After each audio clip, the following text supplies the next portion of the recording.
Speaker, that he brings an interim report that will trigger debate on a matter of serious national importance that is engulfing the country today.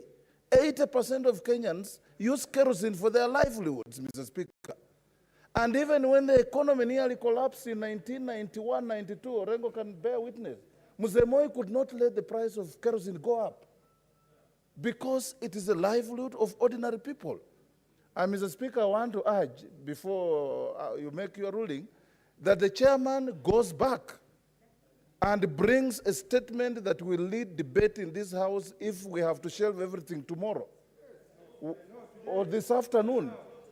We must censure these ministers, and we must speak to this matter that is hurting Kenyans everywhere. You touch fuel, you have touched the life of each and everybody in the country, Mr. Speaker.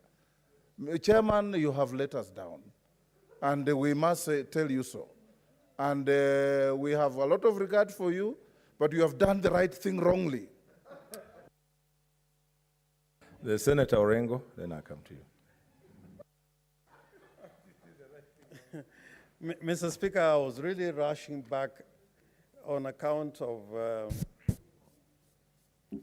the proceedings of the Committee of the Whole, which met this morning.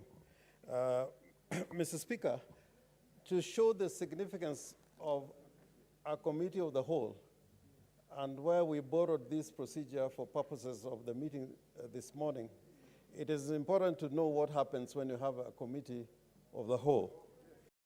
And those are found in part 22 of the standing orders. And I invite Mr. Speaker to look at it. But just to emphasize the point, when the Committee of the Whole meets, it may not adjourn until it considers fully the matter that is placed before it. And then standing order number 177, when all matters referred to a Committee of the Whole have been considered, the third person shall be directed by motion to report to the Senate. So this morning, what actually we were asking the chair, and I know Mr. Clark may be referring to the fact that the Committee of the Whole normally applies when you're dealing with bills.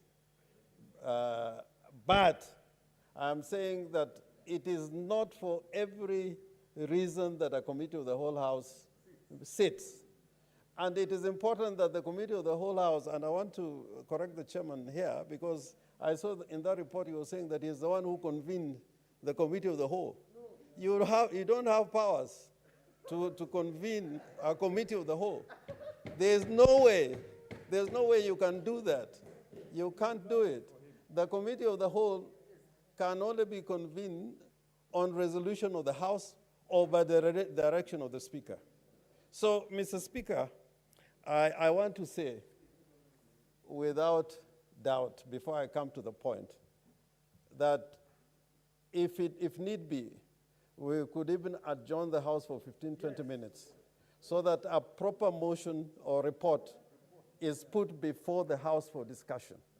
This is a matter, if we leave it today without talking about it fully, then, Mr. Speaker, we will not be fulfilling our mandate to the people.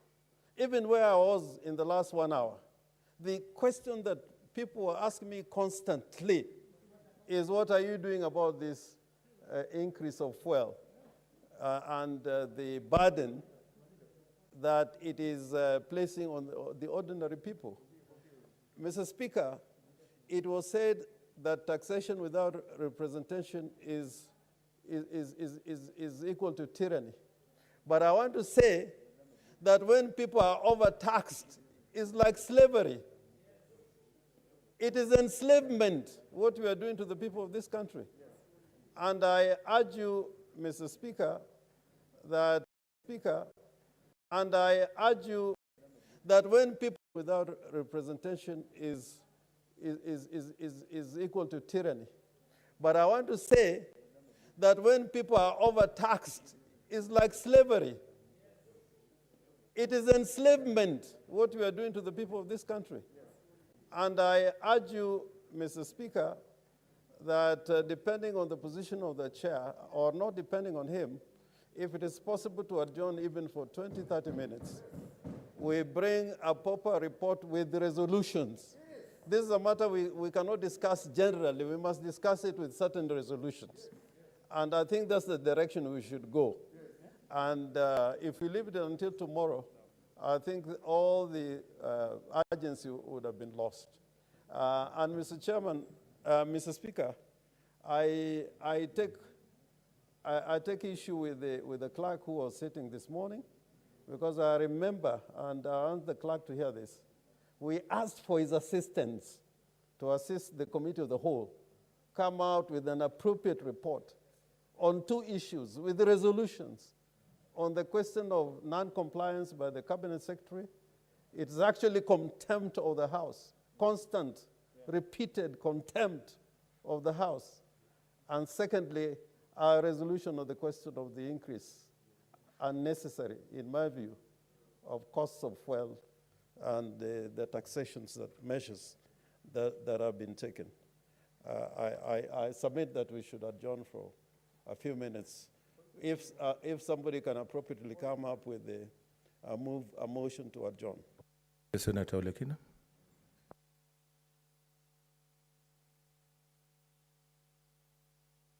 Thank you, Mr. Speaker. I rise pursuant to Standing Order 32, which states clearly that a Senate may, at any time for reasons stated, seek leave to move that the Senate do adjourn now to be able to discuss this matter in detail. Mr. Speaker, I sat here in the morning and I was perplexed as to what we are doing in this House if we cannot be able to put our foot on the ground and ensure that cabinet secretaries respect the Constitution. Article 153, Mr. Speaker, subsection 3, is very succinct as to what the cabinet secretary must do when called upon by this House. Mr. Speaker, we cannot continue taking the blame when the executive, which is supposed to be able to ensure that they implement the laws that we pass in this House, continue violating them. So, Mr. Speaker, I do not want to deliberate further on this matter. I would seek that we adjourn, and I'd like to ask Senator from Kericho, Senator Aaron Cheruiyot, to second.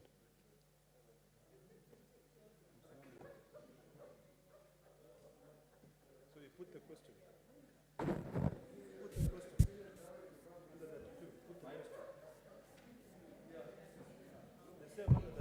Put the question.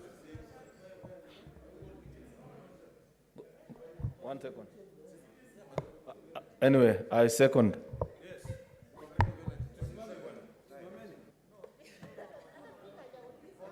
Order, Senator.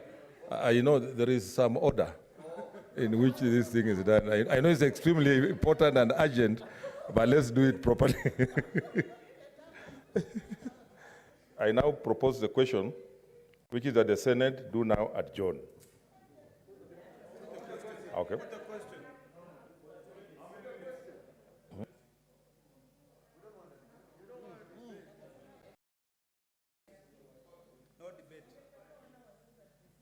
You know, you are supposed to debate unless there is. No debate. No debate. Okay, I put the question, which is that the Senate do now adjourn. As manner of that opinion say aye. Aye. As manner of account of you say nay. The ayes have it. For 30 minutes.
Okay.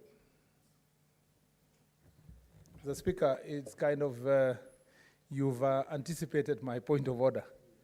And my point of order, Mr. Speaker, was on adjournment of the House. You ruled that we were adjourning for 30 minutes. And if the Hansard will bear me witness, we've done more than 1 hour, 1.5 hours actually, since we adjourned. What's the time now? Almost, about, yes, Mr. Speaker, more than 1.5 hours. We adjourned for more than 1.5 hours. Mr. Speaker, the 1.5 hours would have served this House, or the 1 hour beyond the 30 minutes of adjournment, would have served us debating other very important issues as we wait for the Energy Committee to be ready. Now, Mr. Speaker, in terms of procedure and for purpose of the future, when the Speaker says we are adjourning for 30 minutes, who accounts for the, what is the status of the Senate for the remaining time, or the time between the end of the 30 minutes and the time we resume? Who is going to be held responsible for that time, Mr. Speaker, considering that the Speaker cannot also, Mr. Speaker, cannot violate his own rule, and the Speaker's ruling is taken very seriously. If this is going to be the practice, what will stop a Speaker in future to say we are adjourning for 30 minutes and then resume the next day? Just appears the next day, Mr. Speaker. Thank you, Senator Murkomen, Distinguished Senator from Marakwet. That's why I said we have precedents. It's not every day that we do that, but we must also allow some flexibility. Like now, this is a serious matter, and we will not want to come here with something that is not properly looked at. Then we have to adjourn. So I think that flexibility is allowed, and there are precedents. So, Clerk, proceed. Order number 6, notices of motion.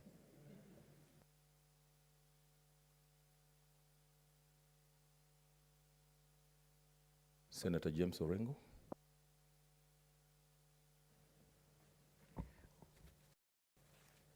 Mr. Speaker, sir, I beg to give notice of the following motion. That aware that on the 15th September 2021, a statement was requested under Standing Order number 48-1 regarding the recent increase of fuel prices by the Energy and Petroleum Regulatory Authority, EPRA. And whereas the Speaker of the Senate directed the Standing Committee on Energy to invite the Cabinet Secretaries of the Ministries of Petroleum and Mining and Energy to appear before the committee on Tuesday, 21st September 2021, to apprise the committee and the Senate on the unprecedented escalation of fuel prices in the country. And whereas the Standing Committee on Energy invited the two Cabinet Secretaries, pursuant to Article 153(3) and 4 of the Constitution, to appear before the committee on Tuesday, 21st September 2021 at 11 a.m., noting that the said Cabinet Secretaries failed to honor the invitation to attend the meeting of the committee. Cognizant of the fact that the sharp increase in fuel prices in the country has had a ripple adverse effect on the economy, leading to a rise in the cost of living and the cost of doing business on an already overburdened citizenry grappling with the effects of the COVID-19 pandemic. Further, aware that this increase in fuel prices has outraged a majority of Kenyans who bear the brunt of the effects of the increase, such as high cost of transportation, high food prices, high cost of electricity, among other adverse effects on most sectors of the economy. Now, therefore, the Senate, 1, expresses its grave concern on the unprecedented increase in fuel and electricity costs, and the adverse effects that these have had on the economy and livelihood of the people of Kenya. And two, expresses its dissatisfaction with the conduct of the two cabinet secretaries, namely Honorable John K. Munyes, Cabinet Secretary for Petroleum and Mining, and Honorable Charles Keter, Cabinet Secretary for Energy, in failing to appear before the Senate to address these urgent issues, thereby abdicating their responsibilities as set out in Article 153, sub-articles 3 and 4 of the Constitution of Kenya.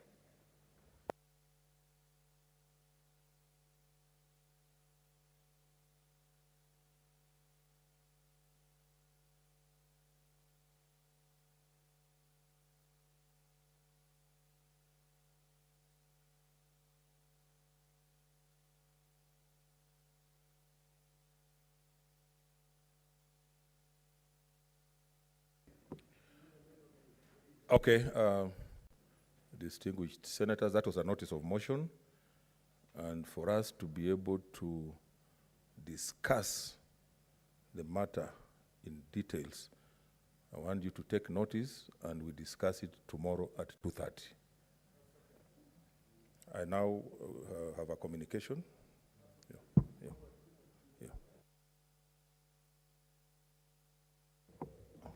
A communication to make. Honorable senators have a communication to make concerning breach of broadcast rules by media houses. Honorable senators, as you may recall, on Wednesday, 15 September 2021, the Senator for Murang'a County, Senator Irungu Kang'ata, CBS, MP, rose on a point of order pursuant to Rule 6, 2, and 3 of the first schedule to the standing orders. Senator Kang'ata drew the attention of the Senate to the plenary proceedings of Tuesday, 14th September 2021, when he had been given the floor via video conferencing to seek a statement from the Standing Committee on Tourism, Trade and Industrialization concerning the operations of Murang'a County creameries. Number two, in the point of order, the Senator for Murang'a County informed the Senate that on that day, upon being given the floor through the Zoom video conferencing platform, there was a challenge with regard to his settings, occasioning the Speaker to rule that the Senator relocates to a more appropriate location before seeking the floor again. The Senator thereupon complied with the Speaker's directive and proceeded to Senate chamber and made the request for the statement from the floor of the Senate. Senator Kang'ata brought to the attention of the House a recording of the proceedings of the Senate, capturing the exchange between the Honorable Speaker and himself at the point at which the Speaker was trying to establish the location of the Senator before giving him an opportunity to seek the statement. Senator Kang'ata stated that there was in circulation a version of the recording that had been manipulated to introduce a voice-over in which an unknown person is heard stating that Senator Kang'ata was at Sabina Joy, a bar in Nairobi, from where he was attempting to address the Senate. The Honorable Senator complained that the manipulated recording, which had been circulated in various social media platforms and was calculated to malign him and cast him in bad light in the eyes of the public. Senator Kang'ata claimed that the complaint of the recording had also been aired and reported as news by 4 mainstream media houses, namely Citizen TV Digital, The Star Online Digital, K24 TV, and Kameme TV, thereby giving it undeserved legitimacy. This, the Senator alleged to be a contravention of Rule 5.3 and 6.2 and 3 of the first schedule to the standing orders of broadcasting rules. Honorable senators, a number of senators rose in support of Senator Irungu Kang'ata points of order. They included Senator Kitui, Senator Enoch Wambua, MP, the Senator for Bungoma County, Senator Moses Wetangula, MP, the Senator for Makueni County, Senator Mutula Kilonzo, Junior MP, the Senator for Wajir County, Senator Dr. Blai Ali, MP, the Senator for Kericho County, Senator Aaron Choriot, MP, and the Senator for Taita Taveta County, Senator Jones Mwaruma. The Senator for Kitui observed that professional ethics on the part of the media houses required that they verify any information received to ascertain its accuracy and authenticity before publishing it as news item. The Senator further observed that the dignity of the Senate had been undermined and the Senate brought into disrepute on account of the publication of this false recording as a news item by the media houses. The Senator for Bungoma County pointed out that a number of senators who were in the House on the material day saw Senator Kangata as having been in a moving vehicle and that he shortly thereafter walked into the chamber and subsequently prosecuted the statement which he had earlier attempted while on the Zoom platform. The Senator for Bungoma also stated that those in the chamber did not hear anyone call out Sabina Joy when Senator Kangata was online platform. He called for the media houses to apologize to the Senator for Murang'a, the Speaker of the Senate, and the Senate. To apologize to the Speaker of the Senate and the Senate. The Senator for Makueni County called for the correct video of recording to be released to the media houses by the Parliamentary Broadcasting Unit in order to curtail further circulation of the offending recording. Honorable Senators, that being the first time the matter was being brought to my attention, I undertook to make a ruling on the matter today. The sum of the question on which I was called upon to rule was whether the recording in question and the manner in which it was carried by the media houses amounted to a violation of the standing orders, and if so, what action was appropriate to be taken by the Senate against the offending media houses. In making a determination on this matter, therefore, I directed the office of the clerk to submit to my office the alleged recordings, the Hansard recording in both audio and print, and the Parliamentary Broadcasting Unit recording for Tuesday, 14 September 2021. In addition, honorable senators will recall that I was myself presiding at the time the offending recording was purportedly made, and I'm therefore also able to recollect what transpired. Honorable senators, after going through the official records of the proceedings of Tuesday, 14 September 2021 against the recording in question, I have no difficulty in finding that the offending publication was an amateurish and poor counterfeit of the authentic recording of the proceedings of the Senate by the upper imposition of a voice-over introducing the words complained of. It is clear manipulation and misrepresentation and fabrication of the sequence of events and proceedings of the Senate held on that day.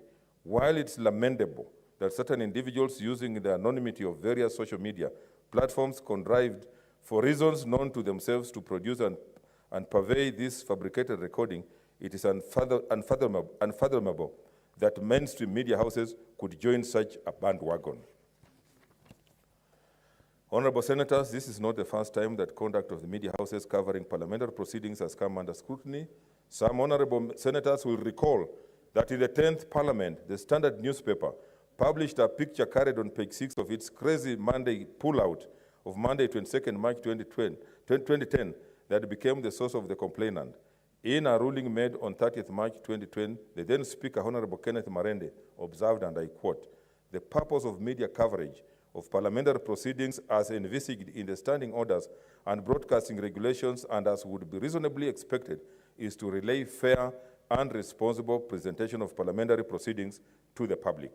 The then Speaker further noted that the spirit behind the provisions permitting media coverage of Parliament is really no more than that the public is entitled to follow the proceedings and conduct of their representatives in the legislature.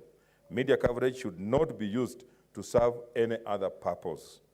These words ring as true today as they were then.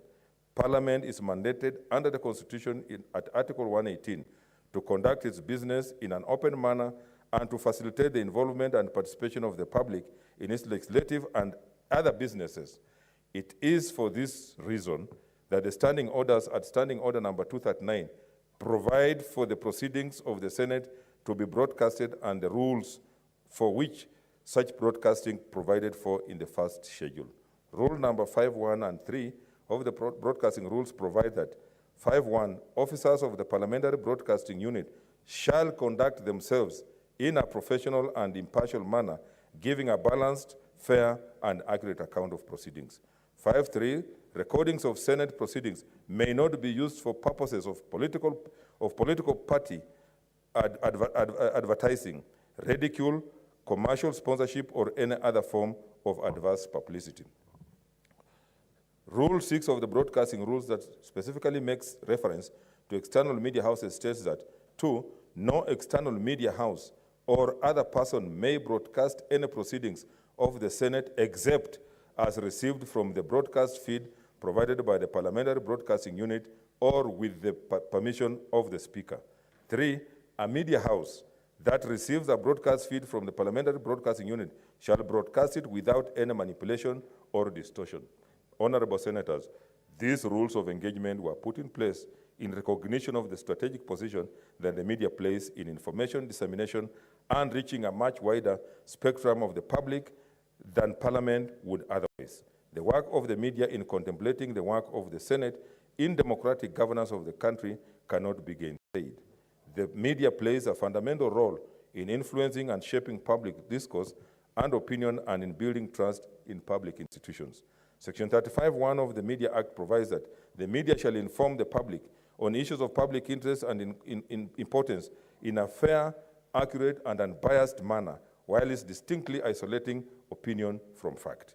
The media, in executing its work, must keep and maintain high professional and ethical standards and shall at all times have due regard to the code of conduct set out in the second schedule to the said Act. In this specific instance, no inquiry on its veracity was sought from the Parliamentary Broadcasting Unit, the Office of the Clerk, or indeed the Office of the Speaker before the publication of the complaint of recording as a news item. The media and the Senate have a long-standing mutual and complementary relationship. It is worth noting that Parliament is open to the media and has always engaged the media through existing legal and institutional structures, including the Media Council of Kenya and the Editors Guild. In particular, the Media Council, which is established under the Media Council Act of 2013, is established to, among other things, promote and enhance ethical and professional standards among its journalists and media enterprises. In furtherance of this mandate, the Media Council should ensure enforcement of the standards and code of conduct of the media at all times. In the present case, Honorable Senators, the conduct of the media houses in publishing the fictitious and fabricated recording of the proceedings of the Senate without due diligence and appropriate verification was a clear breach of the standing orders and the rules as I have recited above. It is an abuse of the privilege and responsibility vested in the Fourth Estate to cover parliamentary proceedings. The media houses abdicated their professional ethics by rushing to air a cheap and sensational fabrication without cross-checking and verifying the facts and authenticity of the clip. In this respect, Honorable Senators, Rule 7 of the Broadcasting Rules provide that, and I quote, any person who fails to comply with these rules shall be liable to such penalty as the Senate may, on the recommendation of the Committee of Privileges, consider appropriate. Before pronouncing myself on the appropriate recourse in this matter, I wish to inform the Senate that it has come to my attention, and I am therefore able to take what is legal, in legal circles is known as judicial notice of the fact that on Wednesday, 15th September 2021, and on Thursday, 16th September 2021, the Star Online Digital, Citizen Digital, K24 TV, and Kameme TV either pulled down and or apologized to Senator Irungu Kangata and the Senate for the complaint of recording. These media houses acknowledged that they had aired a manipulated video and went ahead to broadcast the correct version of the proceedings. These are acts of contrition, and I will take them into account as mitigating factors. The apology and retraction by the media houses was the right decision under the circumstances. In my view, the apologies rendered constitute an admission of guilt and make it unnecessary for me to refer this matter to the Committee of Privileges for its consideration and recommendation in the manner contemplated in Rule 7(1) of the Broadcasting Rules. In this case, the facts are no longer in dispute, and a further inquiry and escalation of the matter may not be a productive use of limited parliamentary time and may not even be in the public interest. That said, it needs to be noted that the conduct of the media houses in breaching the rules on broadcasting was serious and should be treated as such. This conduct is particularly worrying and must be nipped in the bud, coming as it does at the advent of the electioneering season. At this time, more than any other, the media needs to act with utmost circumspection and caution, lest careers are destroyed, institutions are debased, and even the whole country is endangered on account of lapses of professional judgment. Taking all the relevant factors into consideration, including the apology and retraction I have referred to earlier, I consider it appropriate that a reprimand issues to the 4 media houses for contravening of Rule 5 and 6 of the broadcasting rules. Accordingly, the following media houses are reprimanded and cautioned that a repeat of the offending conduct will invite more severe action. They are A, the Star Online Digital, B, Citizen Digital, C, K24 TV, D, Kameme TV. Let me conclude by calling on media houses and indeed all persons, including bloggers and other commentators on social media and other public spaces, to exercise caution and utmost responsibility in reporting on parliamentary proceedings. The democratic process will not be served by falsely and maliciously reducing the legislature, which is the apex representative of the sovereignty of the people, into an object of scandal and ridicule. I thank you.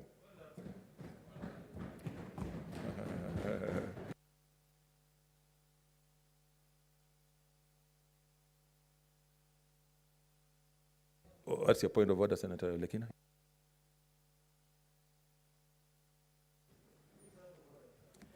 Mr. Speaker, I've been troubled as a member of this the Energy Committee, and I know the communication you gave is quite in order, that media houses should respect this House and also the responsibility that they should carry. But as I sit here, I'll be lying to myself, Mr. Speaker, that I'm comfortable with the direction that you gave. And it actually confused me, because when we left this House, we were expecting my chair, my good chair, to be able to prepare a report and table here. But when we got back, we got Senator Ephraim Maina. When we got back here, my minority leader tabled a notice of motion to discuss a very important matter. These two characters, the 2 cabinet secretaries who were supposed to appear before this House today, is what we are going to discuss here this afternoon. And I am just not comfortable with the fact that we are now going to make it a debate, and I'm not so sure what that debate will result to, yet we've not completed the work that we're supposed to do. Mr. Speaker, this issue really bothers me. It also makes me now realize and support everyone who talks about a system which is mixed, where cabinet secretaries sit here so that they can become accountable. These characters, Muñez and what is the other name? And Keter, are making a mockery of this House, Mr. Speaker. And for us to just fold and say, okay, we clap for them, we discuss other issues in terms of how the media behaves, really makes us also unaccountable. So, Mr. Speaker, I don't know whether you can, just let me finish. I'm not mixing things. I know what I'm talking about. The problem that I have is that we have a task that we're supposed to complete as the Energy Committee. That task, you gave a direction. Now we have a notice of motion to come and discuss the contact of these people tomorrow. What happened to the issue of fuel prices? Does that change? Will it change tomorrow once we have it as a discussion? What should we be doing this afternoon, Mr. Speaker? This is what is bothering me, because when I leave this House, I don't want to be also unaccountable like those cabinet secretaries. What's your point of order, then, Senator? Mr. Speaker, at Senator Ledamo Lekina, is Senator Ledamo Lekina, Mr. Speaker, to mislead the public that the motion brought by Senator Orengo discusses merely cabinet secretaries. To the contrary, Mr. Speaker, the motion puts precedence on the question of discussing grave concern on the unprecedented increase in fuel and electricity cost and the adverse effects that they have had on the economy and livelihoods on the people of Kenya.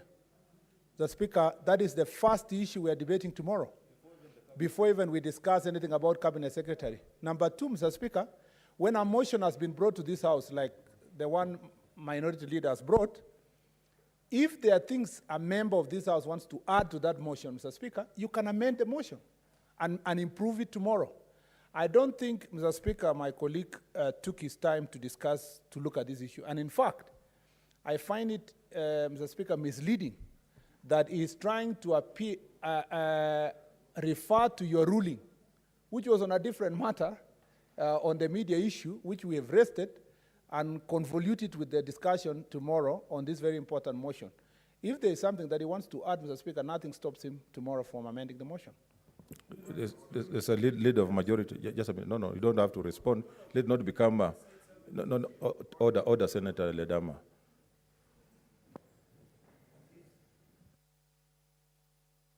Speaker, I want to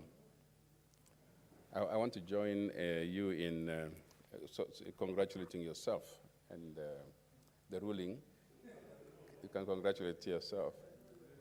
Let me use this opportunity to congratulate you, Mr. Speaker, notwithstanding what the Senator is raising, because the matter, that point of order should have been following your ruling, not a point of order on a matter which has been passed. Because it was already you're already in another order. So you could not be raising a point of order on an order which was 2 days ago. I think that you are invited, Senator Olekina, to know that the Speaker's ruling is the matter which is current. And that's what we should be discussing. That's what we should be discussing. You raise a point of order on that matter. And if the Speaker is making a ruling, there will be nothing out of order. So I'm just saying this because I want to congratulate the Speaker on the matter that he raised on the media. The matter of prices of fuel will come tomorrow. But on the media reporting, which was misleading and causing problem to a member of this House, is the issue we should be talking about, so that we can raise the matter of order. The matter of our friend Kangata, who was misrepresented. Kangata was misrepresented. The media raised issues about Kangata, and the Speaker has made a ruling. So mine is to support the Speaker on the matter and say this for sure. When I was in the Ministry of Information, I did create something called the Media Council. The Media Council is responsible for the rules that bind the media. The rules that bind the media means that they cannot misreport, just as I heard Honorable Wetangula speak. When I heard, he said this. He said that even if Kangata had a problem with anybody, we will defend him when it comes to being misrepresented, and being misreported. I am here to say this as your friend. My business is to defend a member of this House at any cost. So let's defend each other. Speaker, you have raised the matter, and I think that I've seen that media houses have apologized. I know some media houses have apologized, some have not. Some of the people who started this matter need to apologize. I agree with you that you don't have to pursue it any further than that. They have been warned, and let us have a member of this House respected, whatever his status. So mine is to just say we have a situation in our hands with the Speaker that this House needs to be respected by the media. I want to come down to the matter present. On the fuel, tomorrow is the first thing on the order paper. Speaker, we get a good time, a prime time tomorrow when the media is on, when we are live coverage. That's the moment when we can discuss this matter. For today, let us finish business of the order of the day. Tomorrow at 2:30, we are able then to proceed with the proceeding. Thank you, Mr. Speaker. Senator Mtula Jr.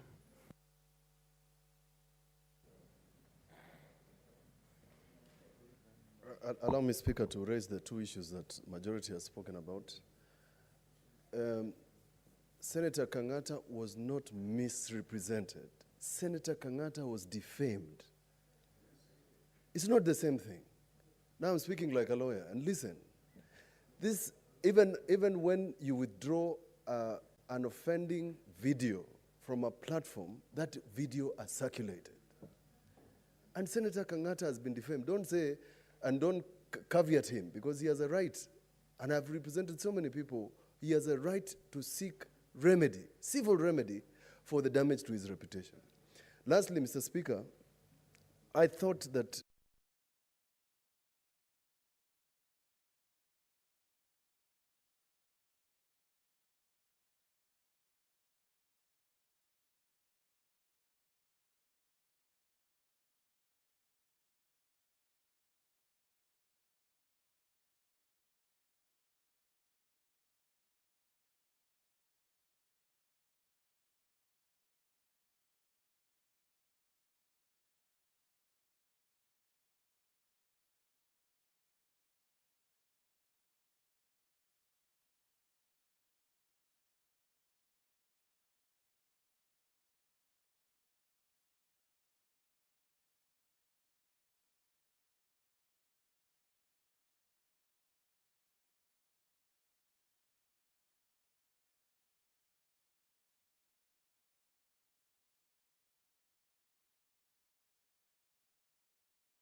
electricity and the misconduct of the two cabinet ministers in snubbing the Senate. So we shouldn't flog that issue anymore. In fact, we're out of order if we debate that notice of motion. The second one, Mr. Speaker, is to join you in the ruling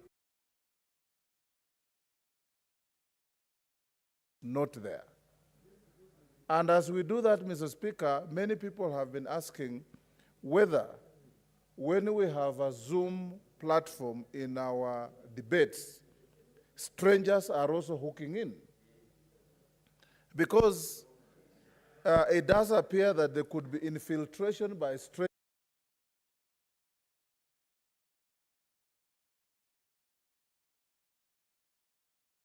And the office of the clerk needs to check the provider of that platform to see that it is not infiltrable. It is a closed circuit. If it's a Senate proceeding, there's no stranger who can come here and talk while proceedings are going on. And if a stranger out there can infiltrate and utter unprintable words about a senator, it is wrong. And media houses who carried those reports, Mr. Speaker, at least I saw one or two media houses immediately after the matter was raised, tendered an apology and played the correct version.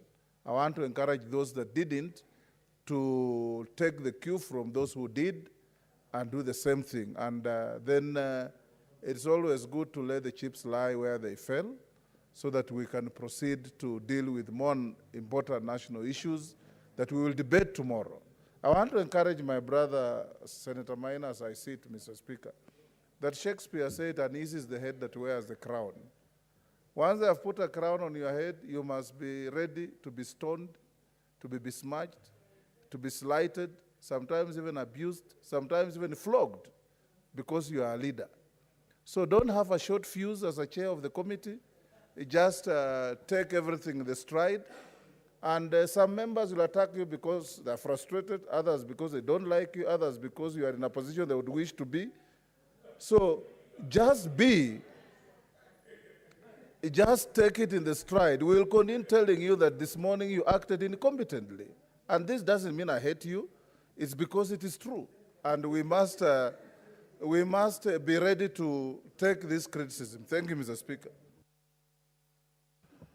Okay. Senator Orengo, you still want to lead on?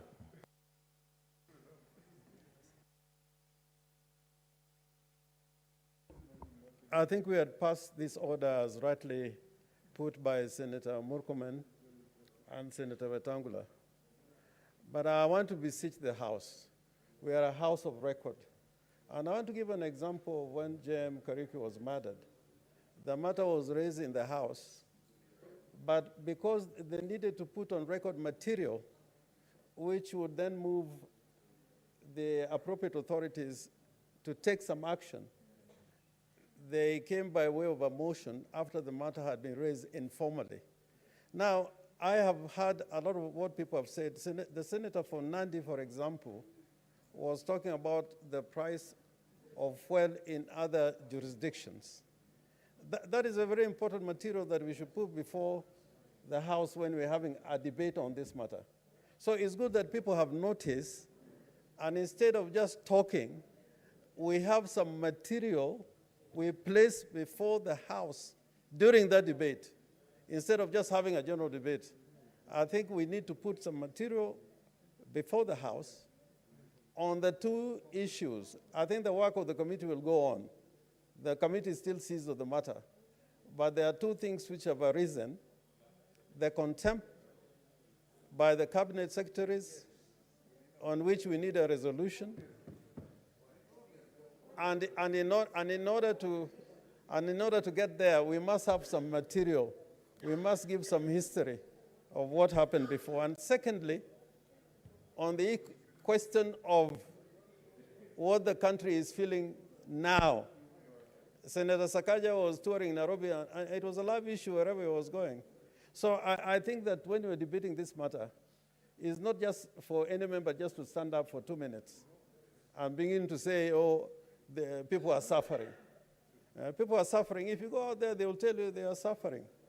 But we need to put some material as we debate, so that when we make a resolution, there will be some record that we had a justification in bringing this motion forward. So I plead with the House, and particularly Senator Mutula, in this one, there's no question of cowardice. Cowards will see when we are voting, not when we are proposing the motion. That will come another time. But I can assure you on my part, I'll turn up to move the motion when it's called tomorrow. And I'm assured it is there tomorrow. Mr. Speaker, in order to make sure that we have no doubt about this matter, I think there should be a House Business Committee meeting, if you can call it, so that it is indeed the first business tomorrow, so that no member of Parliament or Senate should be told that you are going to speak for 2 minutes. I think that everybody should speak for a minimum of 10 minutes on this matter. Minimum. Everybody. But if you start now, for example, Mr. Speaker, if I start now, I intend to take 1.5 hours. I intend. Because I have material, especially on this issue of contempt by cabinet secretaries.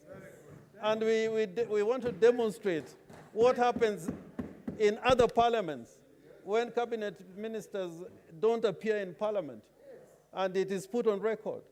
For example, the other example I wanted to give, for example, when some cabinet secretaries refused to appear before a judge, the judge said, I can't order policemen to arrest them, but I have one tool.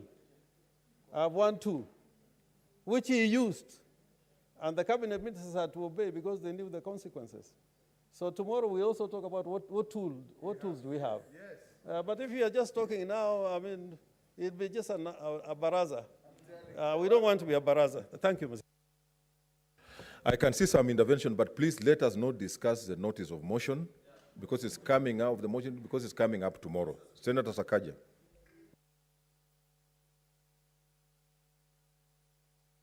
You've noticed. Thank you. Mr. Speaker, I know this is not the most ideal way that we'd have wanted to deal with this issue. Because, Mr. Speaker, of course, I understand the wisdom and the need to have this censure motion. But remember, Mr. Speaker, you directed that these cabinet secretaries appear so that, Mr. Speaker, on top of expressing concern, which is what we're going to do, Kenyans have expressed concern about the fuel prices. What we wanted to do is to get a solution for Kenyans. That's the intention. So, Mr. Speaker, I will urge that you further direct that those cabinet secretaries still appear whenever it is. They still have to come. The matter is not away from the committee. Because now the committee might imagine that since we have a motion tomorrow, that their work is done. So, Mr. Speaker, you still need to further direct that they appear, in fact, now that they are summoned, to appear, to answer, because what Kenyans want, and Senator Orengo said it rightly, the other day in Korogosho and Kariobangi, everyone was expressing that concern. But what they expect from the Senate, and they have a lot of confidence and faith in this House, is a solution. And that is what we want to discuss, more than just expressing concern. So, Mr. Speaker, I ask that you direct further that the committee still holds that meeting after our motion tomorrow. If the committee, because the chairman says that they have material, that they've discussed this from March, can they furnish us with that material before the motion? Otherwise, people will just say how fuel is expensive. And then what? Kenyans want solutions, Mr. Speaker. So that is my kind plea to you. Finally, Senator Cheriot, so that we conclude on this. Thank you, Mr. Speaker. I join the rest of my colleagues in, first of all, appreciating a very wise ruling that you've given this afternoon. It's well considered and very balanced. Many of us who are keen followers of media practice in this country will record that perhaps this is a time that our media has sunk at its lowest in terms of standard of practice, be it in its reporting of political issues or anything else that is of perhaps grave concern to the country, Mr. Speaker. I pointed out on that day when you were handling the issue of Senator Kangata, instances where media, mainstream media, and we're just not talking about bloggers here. In fact, sometimes nowadays, some of these bloggers are even more accurate than mainstream media, Mr. Speaker, and the kind of things that they are saying. Therefore, to have you give the kind of ruling that you've given, putting them and reminding them that indeed they are the fourth estate, outside of the third, one of the three, which is parliament, that the country, media plays a very important role in terms of forming the psyche and how you build up a nation, how you emerge even to be a respectable democracy. But the kind of things that we are seeing nowadays, that's why on that day, Mr. Speaker, I had requested, I know there are still ways through which I can achieve my request, because my request at that particular time was to have members of the ICT committee have a seat with Media Council of Kenya and ask them about the proliferation of fake news in our country, Mr. Speaker, and how it's becoming a common practice. Is it for want of sufficient laws to put many of these media houses to good check? Or maybe there's something that we can do as a house to encourage or have them, so that we just have media do the right thing, report what is factual, be unbiased, be professional. It's not too much to us, Mr. Speaker. And therefore, thank you so much for that particular ruling. I guess those who are keen followers of media like Senator Wambua and maybe a few others, we can still caucus and find a way through which we can get that exercise be done by this House, because I believe it's something we need to do as a House. Finally, Speaker, just to mention... Let's consult in law tones, senators, distinguished senators. Finally, Mr. Speaker, on this particular issue, because everybody has made a comment, allow me to just make mine as well, that I'm quite clear in my head what we want to achieve out of this exercise.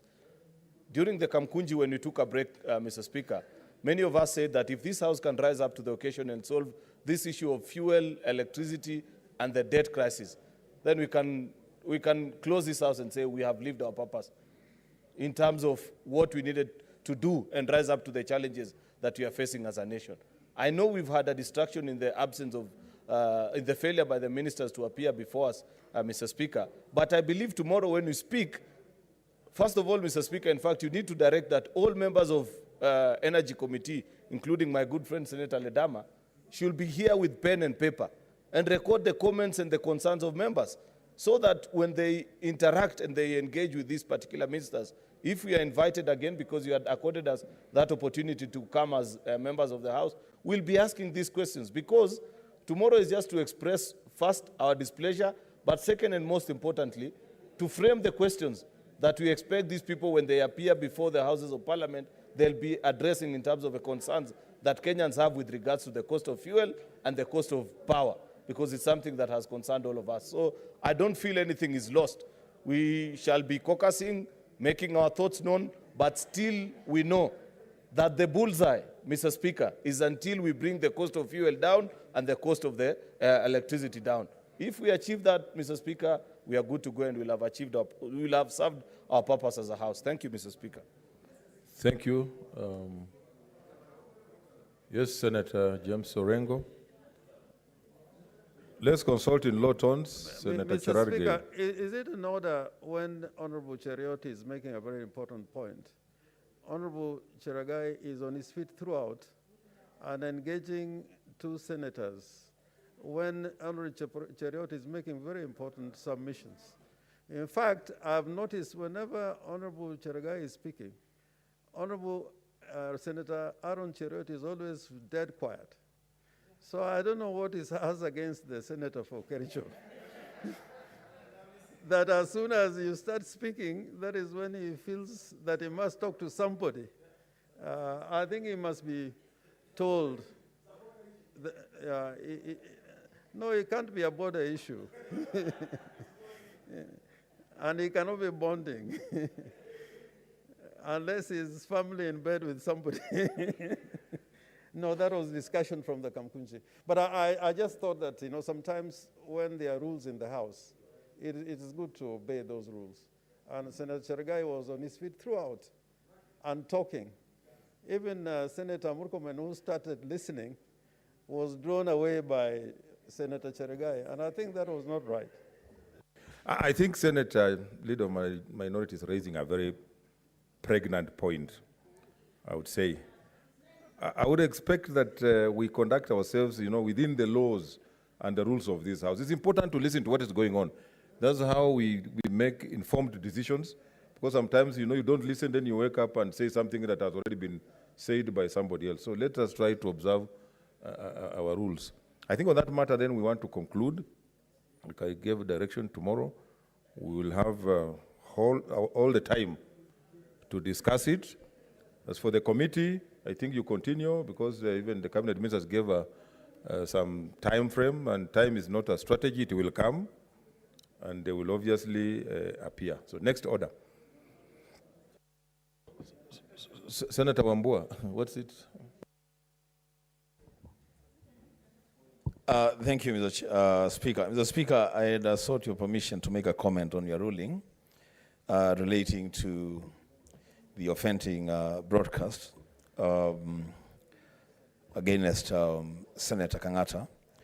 And Mr. Speaker, I want to say that your ruling, really, Mr. Speaker, was really reasonable, not punitive, and that you have given the right direction on this matter. Mr. Speaker, I sit in the Senate Standing Committee on ICT, and as Senator Cheriot has pointed out, it will be important for this committee to have a serious special meeting with stakeholders in the media industry, especially the Media Council of Kenya, the Editors Guild, and the Media Owners Association, to address ourselves to the question of how does mainstream media houses, how do they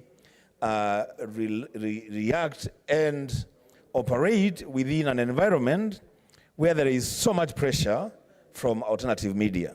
The Speaker, having said that, I also want to take this opportunity and say that, Mr. Speaker, maybe a time has come for us as a Senate to also ask ourselves a very candid question.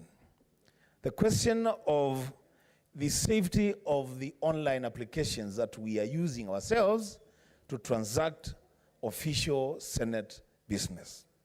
The Speaker, I say that because when we said we're going to have online meetings for the Senate, I thought the decision was that the Senate was going to procure a system that was almost tamper-proof with sufficient firewalls around it to ensure that we are not easily infiltrated. Mr. Speaker, I'm not very sure, I'm not certain that Zoom would provide that solution to us. So, Mr. Speaker, as a Senate, we should also be asking ourselves whether we can do better in terms of the online platform that we want to use to carry out hybrid Senate transactions. Mr. Speaker, I rest my case. Okay, Senator Murkomen. Mr. Speaker, I think the rules that apply to this House, rightly captured by yourself, are particularly different from the ones that refer to a general discussion by media house on our performance as leaders, even outside there. The question of defamation of Senator Kangata, from the context of which you issued a statement, your part of this statement is not to defend, Mr. Speaker, Senator Kangata from defamation. Yours is to protect the integrity of the House. And reading from your statement, you focused more on protecting the integrity of the proceedings that emanate from this House. Because Hansard is a very important source of information for many years down the line. Now, those who distorted that clip, Mr. Speaker, are one part of this conversation, but the other part of the conversation is those who shared. Now, Mr. Speaker, what is not captured in your report is what the relevant government agencies are going to do to establish, Mr. Speaker, the source of this distorted clip. Because, Mr. Speaker, that is very important because this can be repeated again and again. And before, even personally, I was not in the chambers, and I thought, from the way it was distorted, I thought maybe there's a colleague in the chambers who shouted, until I found the real record of the Senate proceedings. And I'm a senator, Mr. Speaker. What about now the general members of public? Mr. Speaker, I thought in your further observance of this matter, the DCI this Senate and the Speaker should be able to write to the investigative agency, and for this matter, for criminal purposes, is the Director of Criminal Investigations, to establish the source of this distorted clip. Because, Mr. Speaker, there is a criminal culpability that can be found, Mr. Speaker, on this particular clip, based on the Data Act, the act itself that deals with matters data, but also even the Media Act. And Mr. Speaker, I'd like to request your office to take it further, beyond just protecting and informing the public about the authenticity of the statement of Senator Kangata, but also what is the criminal culpability and how do you bring the people who worked on this statement into account. The last thing I'd like to say is that the integrity of our media houses, Mr. Speaker, I don't know, there's a competition in our media house to be the first ones to share what appears to be sexy news, sensational, if I may use that word, Mr. Speaker. And in this situation, this thing was looking very attractive and sensational, and you would find respectable media houses that all of us respect were the first ones to share. Mr. Speaker, a warning should go to the media houses to go back to the traditional required standards of media practice of verifying information. And this applies not just to news like the ones for Senator Kangata, but even sometimes announce somebody's death, Mr. Speaker, declaring as many people as they have died, especially when you are holding a public office, and they have no recourse, Mr. Speaker, to a person or a family member who has, Mr. Speaker, suffered because of receiving that news, such news, Mr. Speaker, that your loved one has died, only to find that, Mr. Speaker, it was fake news. I think these are some of the things that our media house must be able to deal with, some through the law, but some maybe we need to engage media editors the way we've done before for them to appreciate that integrity is more important than being sensational. Thank you, Mr. Speaker. Thank you very much, Senator Omogeni, as we conclude that. Thank you, Mr. Speaker. Mr. Speaker, I just wanted to fortify what my learned colleague, Senator Murkomen, has submitted before you this afternoon. Mr. Speaker, about 3 years ago, this country enacted a law, the Computer and the Cyber Crimes Act, that was specifically meant to deal with these kind of offenses. Yeah? And Mr. Speaker, you see the point being made by Senator Murkomen is that there is a criminal somewhere who is the author of this video that has been circulating. And unless the police are able to trace and track down that particular person, somebody else will do it tomorrow, Mr. Speaker, because you can go after the media houses, but what about these unscrupulous characters out there who are waiting for any opportunity to manipulate proceedings of this house and even other entities? Mr. Speaker, take into account that even cases are being heard online. So I think, Mr. Speaker, the point that we request the House to do is that we need to direct the Director of Criminal Investigations, Mr. Speaker, to conduct thorough investigations. And if the author of this video, I wouldn't worry so much about the people who circulated, but the author of this video is arrested and action is taken. Remember, Mr. Speaker, this video has circulated all over. Some of us saw it miles away from this country, and if we leave it to go, we will not have deterred the person who was behind it. So we should, of course, rain down on the media houses. But I think the person that this house should go after is the person who authored the video. Because there was malice. You can clearly see that it was done with a malicious intent. It was not done in good faith. Somebody somewhere wanted to damage the character of Senator Kangata. So I really plead with you that you reconsider your statement and request that the CIDs do investigations and the culprit, the author of that video, is brought to book and action is taken against him. Thank you, Mr. Speaker. Thank you so much. I think that has been noted. We'll make a follow-up so that we establish. I agree with what Senator Murkomen has said and what you have said, that we've had even, I agree with Senator Murkomen, we have had media kill people, say you have died when you are still alive. And then they apologize, but you see the damage is done. So this will get to the bottom of it and get to know where it came from. So we go to the statements now, and the first one is by Senator Johnson Sakaja.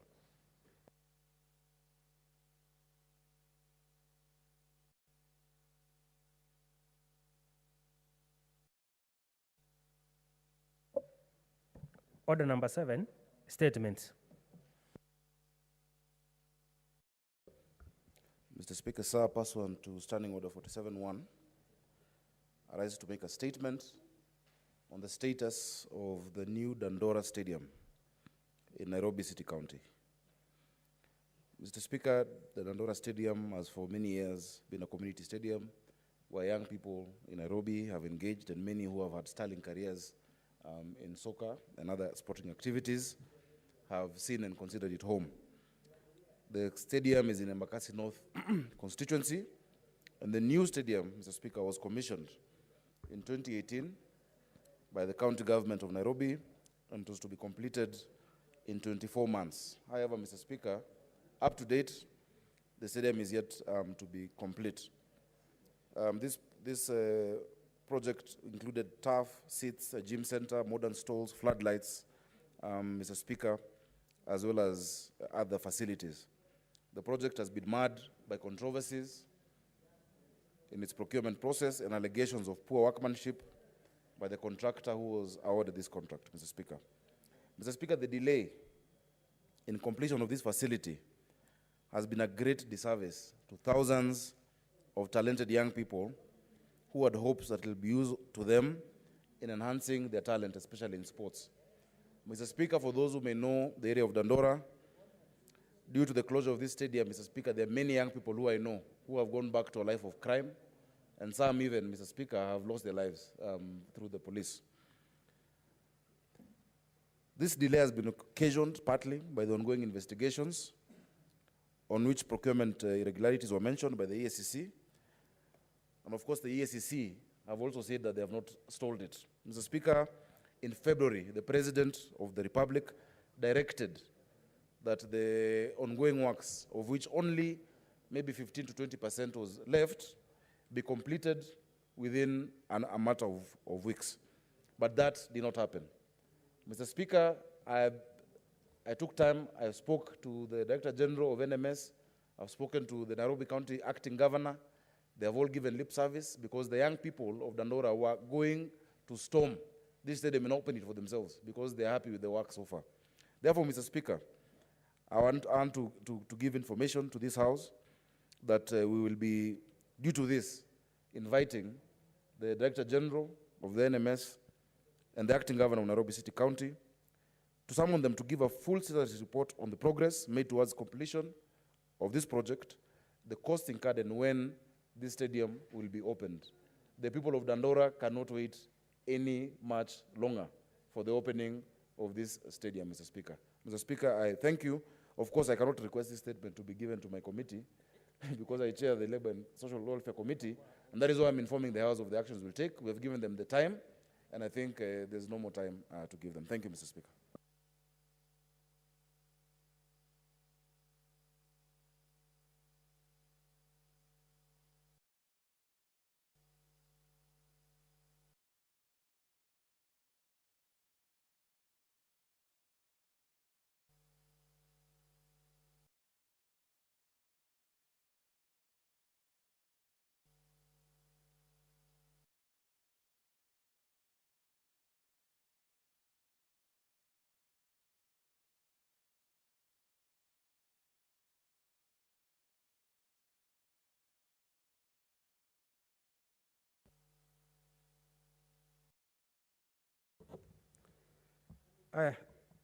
Thank you, Senator Sakaja.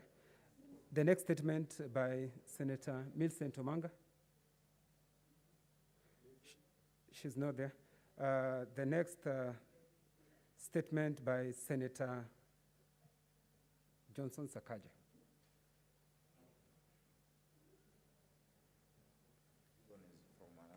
one is for another committee. Thank you, sir. Mr. Speaker.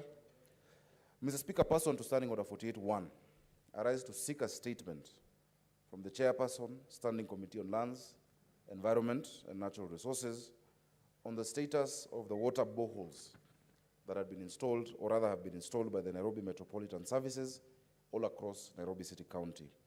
Mr. Speaker, there have been concerns by residents of Nairobi, especially in the informal sector, that majority of the boreholes that were sunk and that were launched with a lot of pomp and pageantry in the last 24 months are no longer functional and therefore not serving the intended purpose of alleviating water shortage, especially in the informal settlements. Mr. Speaker, sir, I would therefore like to request that the chairperson, in his detailed response, to address the following. Number one, to give a report on the functional status of all the boreholes that were sunk by the NMS and the cost incurred. Number two, to give a report on the quality of the water from these boreholes and if the water is still fit for human consumption for each and every one of those boreholes. And finally, to clarify on the alleged issue, because I've received allegations from Nairobians that some of these water points and boreholes have been taken over by unknown individuals and institutions who are now charging the residents access to the water, whereas the entire plan, from the time it was planned during COVID, was to have Nairobi residents access this water for free. Thank you, Mr. Speaker. Thank you. The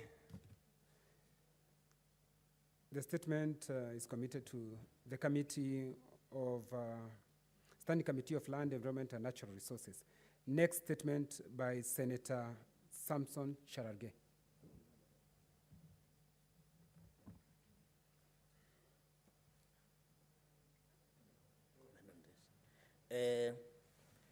Thank you, Mr. Speaker. And before I read my statement, kindly allow me to congratulate you that you are a member of the Speaker's panel and wish you well and hope you will guide this House through Solomonic decisions and wisdom when called upon, and wish you the best.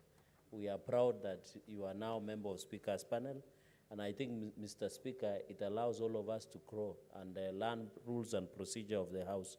And we hope in future, since you have mastery of Kiswahili language, we hope in the near future you will be guiding the House through the Kiswahili language, and wish you well. Mr. Speaker, request for statement, malpractices by players. Sorry, Mr. Speaker, I picked the wrong statement, kindly. I think I am excited by you being on the Speaker's seat until I disorganize the statements. Thank you. Thank you. Give him the correct statement. Request for statement on the delay by the Kenya School of Law in processing students who have completed training for gazettemen. Mr. Speaker, sir, I raise pursuant to Standing Order 48.1 to seek a statement from the Standing Committee on Justice, Legal Affairs, and Human Rights on the delay by the Kenya School of Law in processing students from all over the country who have completed training for gazettemen. In the statement, Mr. Speaker, sir, the committee should state, one, state why the names of over 900 students who completed training at the Kenya School of Law in August 2021 have not been forwarded to the Council for Legal Education or CLE for gazettemen. Two, Mr. Speaker, explain why there is lack of coordination between the Kenya School of Law, KSL, and the Council for Legal Education, CLE, to ensure students are gazetted on time, since there is no timeline on the same legally or through a policy. So, Speaker, sir, the third one, state why the Council for Legal Education released General Notice number 13 of 2021, indicating that the gazettement of qualified candidates would only be done in the months of March, June, September, and December, but without any adherence so far after issuing that gazette notice. And finally, Mr. Speaker, provide a comprehensive report from Kenya School of Law indicating the number of students who have completed training in 2021 and before, and their names forwarded for gazettement through Kenya Gazette, as well as those who have completed, but the names have not been forwarded, stating the reasons for the failure to forward those names. I thank you, Mr. Speaker, sir. Thank you, Senator Cherargei. The statement stand committed to the Standing Committee on Justice, Legal Affairs, and Human Rights.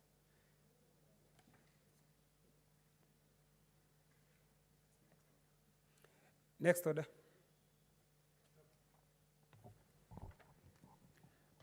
Order number 8, the Disaster Risk Management Bill, Senate Bills number 14 of 2021, second reading. Senator Sakaja.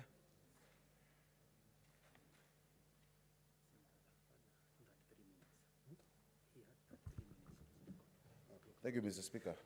Senator Sakaja, you had 33 minutes to speak on that bill. 33 left. Yes, 3 minutes. Thank you. Mr. Speaker, I began moving this bill, but allow me to also congratulate you for assuming the chair.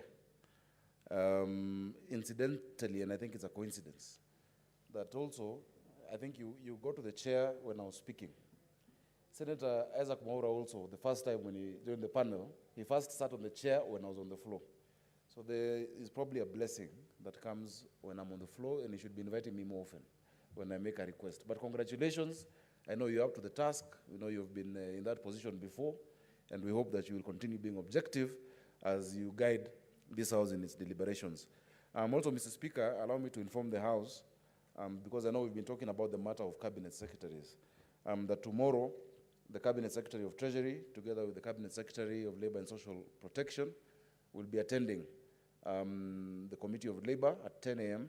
on the matter of the one-off honorarium to former councillors. That is a matter that is also close to your heart and close to many members' hearts in terms of how it is to be dealt with. I will share the credentials on the official page of the Senate for members, to those who are available, to be able to join. Mr. Speaker, this disaster risk management bill is extremely important. And as I mentioned last week, this is a bill whose process had begun. We had actually passed it as the Senate, together with the co-sponsor, Senator Mutula. However, it went through, the plight of all these other bills that had to be republished due to the ruling of the court in our favor as the Senate. So this is the second time we're discussing this. But in that same spate of time, Mr. Speaker, our friends in the other house also took liberty to publish, to copy-paste, to plagiarize our bill. The ministry also had tried to plagiarize our bill, and it is ongoing as well in the other house, but we will stick our guns to this because this bill has come from a lot of discussions, a lot of research and experiences that we've gone through. Mr. Speaker, yesterday, there was a fire in Ofafa Jericho school, secondary school. 5 students, as we speak, were taken to Metropolitan Hospital for checkup after inhaling these fumes. It started at 6:45 p.m., the fire. The first response was an NMS fire engine at 7:50 p.m., Mr. Speaker. That is an hour. The fire was put off by the students. The truck did not have to do anything. The students themselves had to get buckets and put off the fire. There was no firefighting equipment in that school. The nearest fire station, Mr. Speaker, could not serve these students. So the school has been closed. There's been loss of a lot of facilities, I think 11 sections of the dormitories. There's been loss of property. We are glad, Mr. Speaker, that there's been no loss of life, and we wish those who've been injured a quick recovery. Personal effects of around 22 boys were completely burnt, and of course, you know how these things go. I'll have to start coming around to you to give me something to take to them. Mr. Speaker, that is what we're trying to address in this bill. Just a few weeks ago, it was Gikomba. And there have been so many fires in Gikomba that personally, as the senator for Nairobi, I have stopped going at the response of a fire. Because, Mr. Speaker, even the public think we enjoy when there's a fire, we come and look like heroes when a fire has occurred. And yet if you don't go, they will say you don't care. These things put us at such awkward positions. And I'm glad in some of these incidences, well-wishers have helped. When there was the last one in Kamkunji, the CS Interior and the PS Kibisho, I really pushed them and they gave me resources. We gave those who were victims. In Gikomba as well, I was not able to go, but I quickly called Honorable Yusuf and we got some resources. But it cannot be about who you can call and what you can go and do in the case of the fire or in a case of any other disaster. Mr. Speaker, this bill seeks to create a legal framework that then will be able to address such disasters. From the early warning signals to the disaster mitigation to making sure that we've trained people. How would these young people know what to do in case of a fire in their school? How would my people in Kibagare, a few weeks ago, I had also another fire there. Fortunately, a young man, a very good coordinator of mine called Sean, called me, and I was able to get through to the city, the county government, and in less than 15 minutes, the fire engines were there, and this time they had water. Many times, you will call them and they come without water, as if they're coming to watch the fire as well.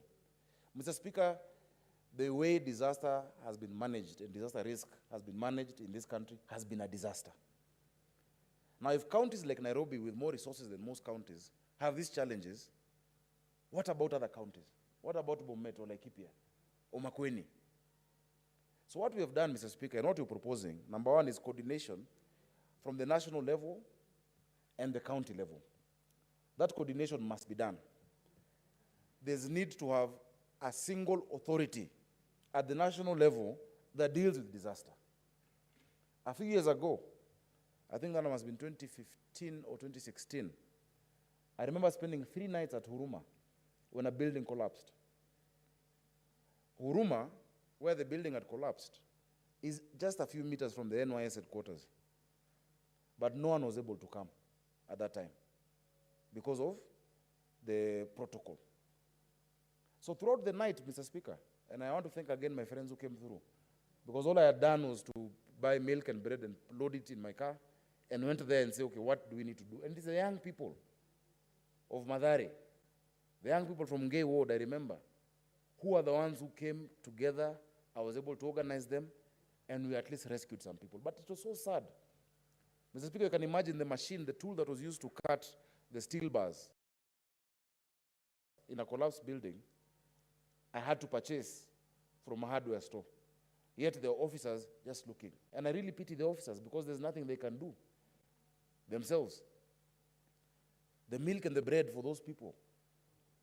Carrying 21 bodies on the 3rd day of children who could have been rescued on the 1st day if there was proper disaster risk management was the most painful part.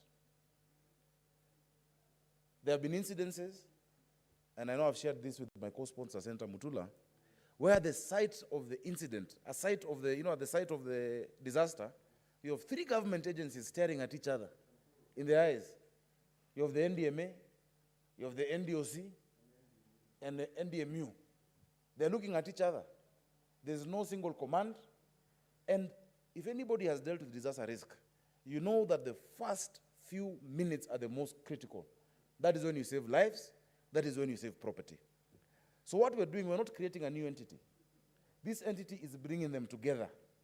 Because, people have complained, and it's true, we have too many agencies in this country. We don't want to create many more. But we are bringing them together with the resources they have and a single command at the national level. Then at the county level, there shall also be the county disaster risk management committees, which bring as well county government together with the national government. Because I can imagine, if that happens, I've seen in my city, if it happens, the county government is doing one thing, the county commissioner or the regional commissioner for the case of Nairobi is doing the complete opposite thing. And we end up losing a lot of precious time to deal with these disasters. So the NDOC, and we put those transitional provisions, how the staff of the National Disaster Operations Center, the National Disaster Management Unit, and the Department of Special Programs will now come together under this authority to be able to work together and to have resources. There are many times I've had to, and I don't know how it works with other counties.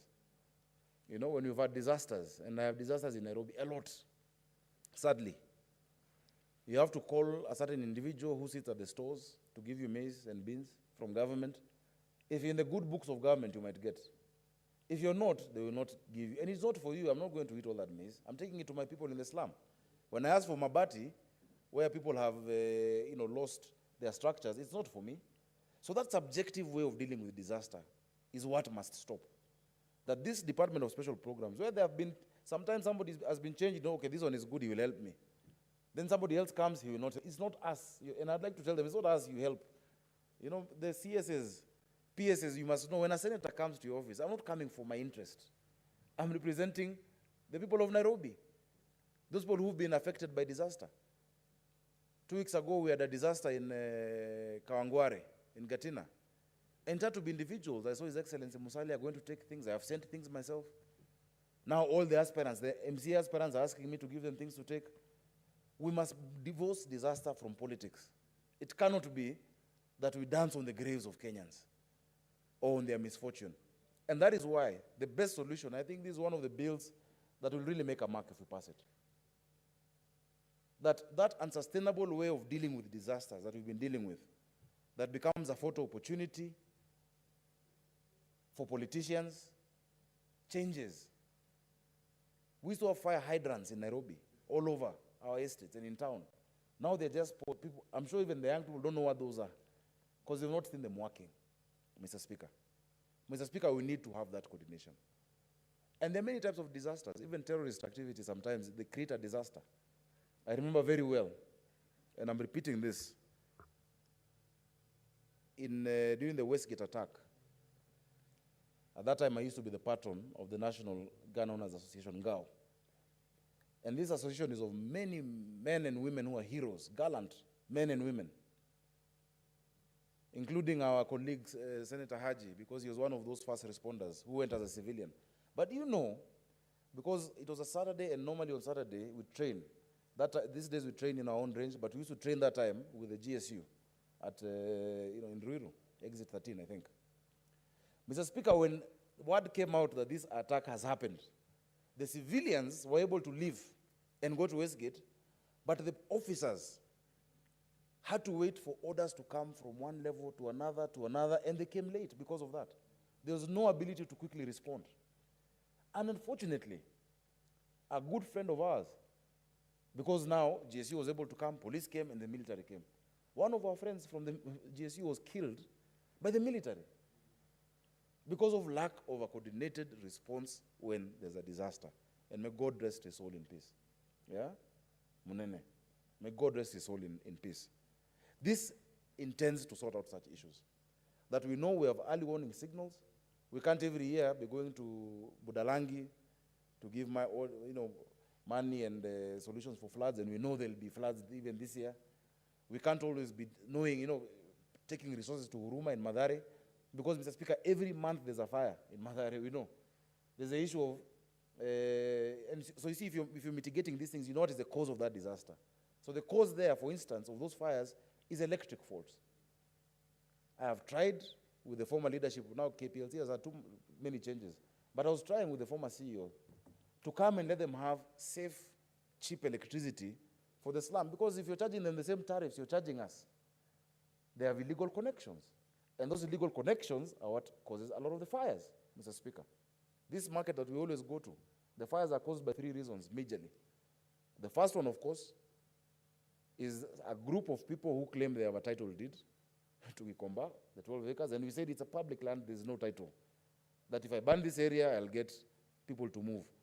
The second, Mr. Speaker, of course, is the electric faults and accidents. There are the ladies who are my very good friends who cook githeri overnight. And so sometimes as it's cooking overnight unattended, accidents can happen because you also have street boys who are basking, at that fire. But the third one, Mr. Speaker, some unscrupulous traders, and I always tell them, I say the truth, it's not all of them, it's a few of them, who deliberately go and set fire because of insurance. When they're running out of stock, they set fire. Mr. Speaker, those ones must also be dealt with in one way or another. So if you have an agency that is trying to mitigate this risk, they'll know why is it that this place always has a fire? And they will investigate. To date, Mr. Speaker, there has been no single DCI report on the cause of any single fire in Mr. Speaker. Mr. Speaker, Solai, we did the report again with Senator Mutula.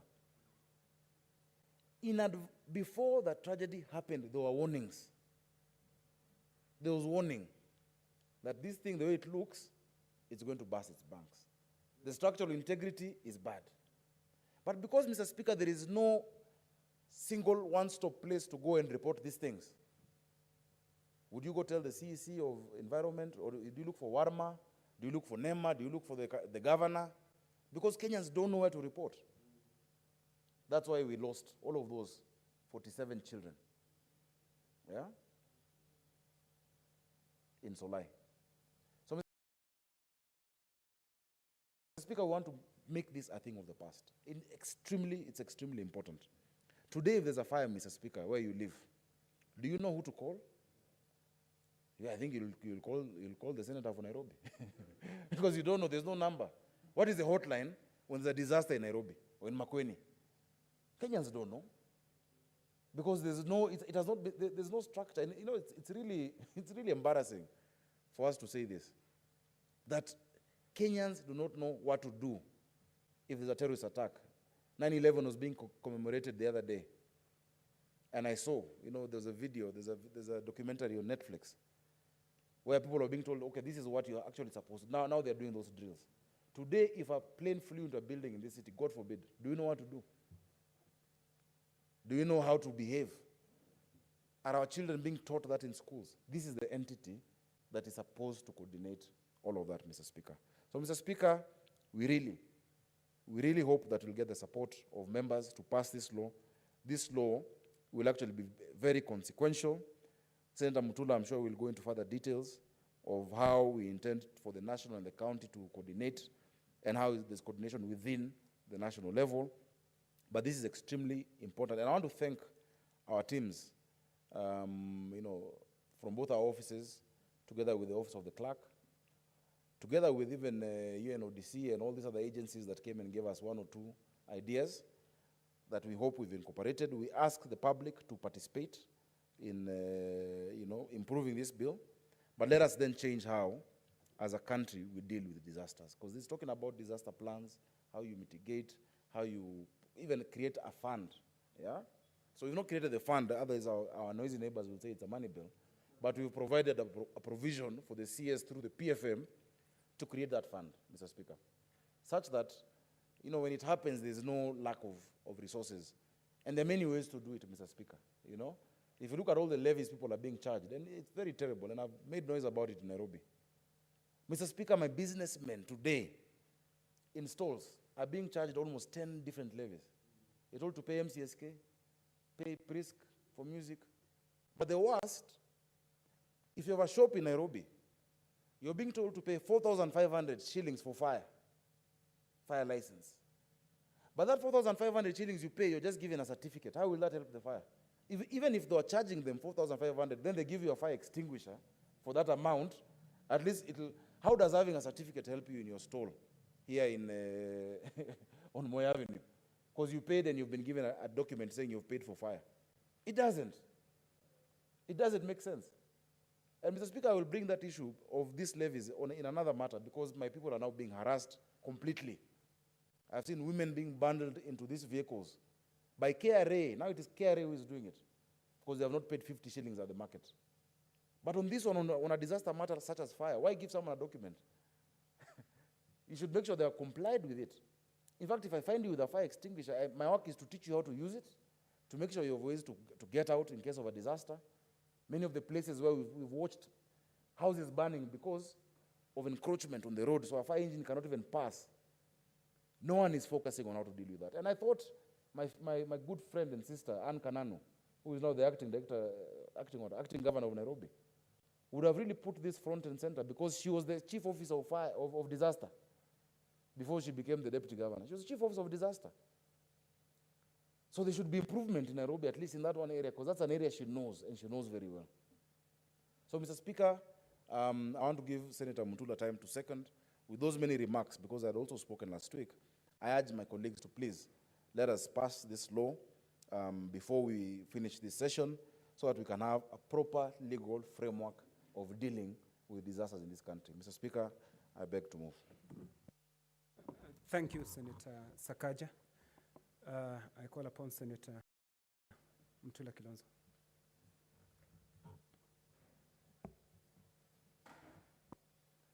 Thank you. I rise to second this bill. Allow me to make a few disclosures. One is that Senator Sakaja and I agreed on this bill way before the handshake. Way before the handshake. At that time, the two of us conceived that the minority and majority can work together harmoniously for purposes of things like these ones, which are cross-cutting and help the country without necessarily looking as if we are fighting amongst ourselves. To Mr. Speaker, it's extremely disappointing that since independence, the country does not have a disaster risk management bill or act. Now, through this bill, of course, the ministry got itself working and they drew a policy, which of course was a knee-jerk reaction to this framework. And what is even more disappointing, Mr. Speaker, is that the country has participated in what you call regional conferences, where Kenya has participated in what is now commonly referred to as a Sendai framework, which was done in 2015. And Kenya has also participated in a Hyogo framework, which was done in 2005. Mr. Speaker, although throughout there in the general world, we pontificate that this is a matter that is close to our hearts. Come to Kenya, Senator Sakaja will tell you, you have NSOC sitting in a different office, NDMU sits in the office of the president on a different floor, NDMA sits on a different floor, everybody has got its own command, and it's a typical Kenya thing that please don't cross to my turf. It doesn't help. Through this framework, Mr. Speaker, and through the work that we did with Senator Sakaja, we were invited. Unfortunately, Senator Sakaja could not come to the trip. We were invited specifically out of this to Brazil. The other one, Mr. Speaker, before I forget, is that this bill was proposed by Senator Sakaja and I before the Solai tragedy. It actually came in the process. This bill was, the initial bill was done in March, 9th of March. It's important because the handshake was in 19th. And then the disaster happened in May. Mr. Speaker, you can't even imagine. You can't imagine the things that I witnessed. And let me explain to you how we got into a place called Bromaldinho. Bromaldinho happened after Solai. And it was a dam disaster where a company which was storing what would be the industrial waste was storing them in a dam, which dam was concealed, and then they plant grass. It was overwhelmed and it broke, killing thousands and thousands of people and buried so many in mud. The committee went to the site on day 256. And on day 256, Mr. Speaker, we found people looking for bones. I witnessed bones being excavated.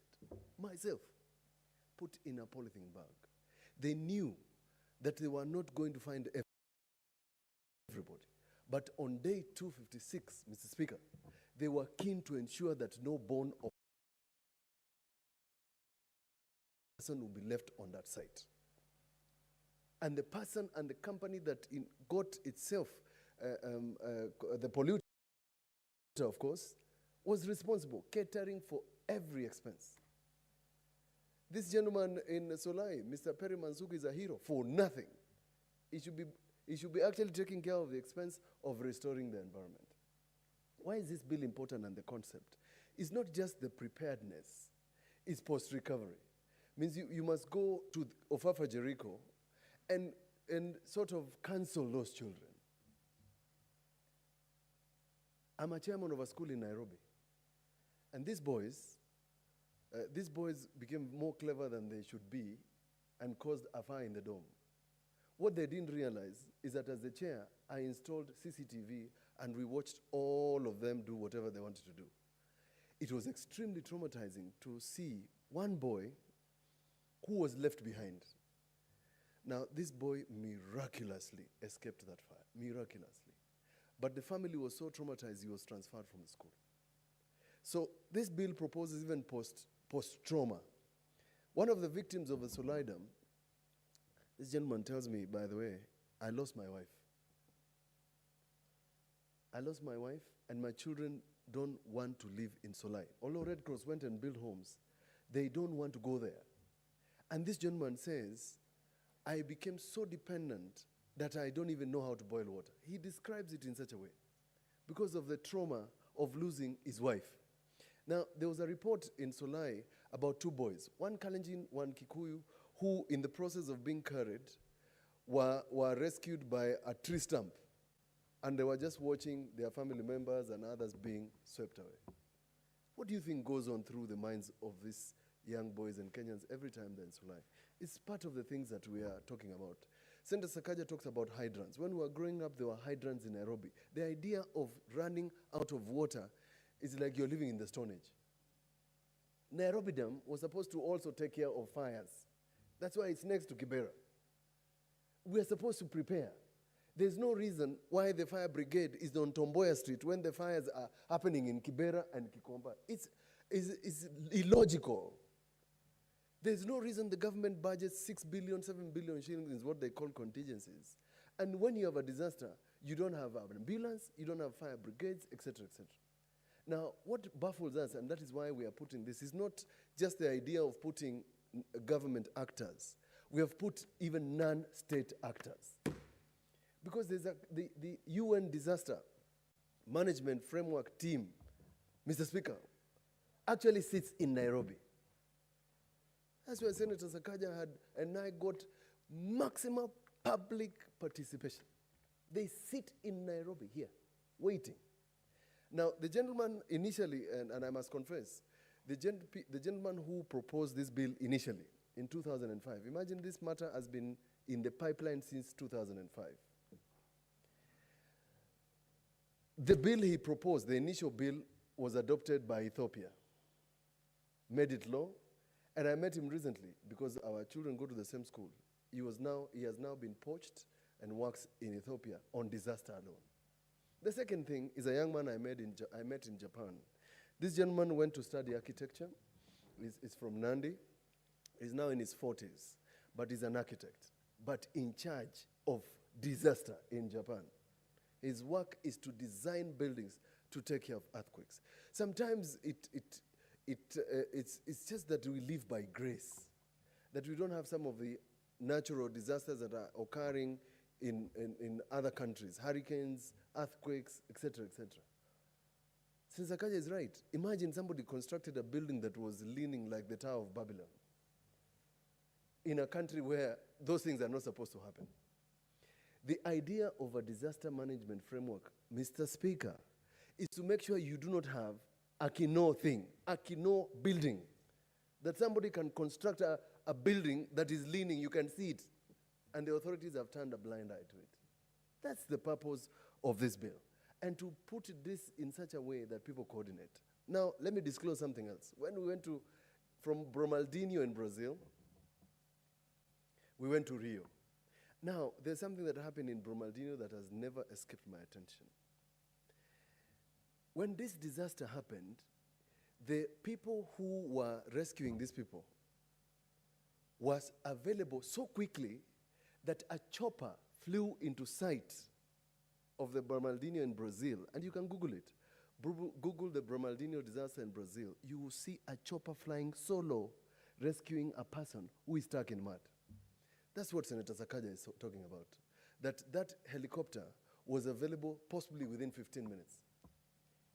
Now, if there's a fire in Ofafa, Jericho, the fire brigade comes after 1 hour, and it's possibly just about 4 kilometers.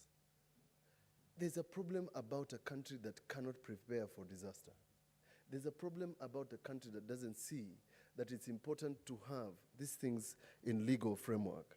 And this bill, Mr. Speaker, attempts to do that. There's training. Now, something happened when we were doing the Solai Dam. It has now come to our attention that the Kenya government, through the military, and I must say this on record, has trained experts on disaster. These people are trained in Israel. That's their training. So we ask the question, fundamental question to the cabinet secretary then, Waziri, why isn't it possible to avail your people to train disaster management in counties in a proper framework? Because these people have been trained using taxpayer.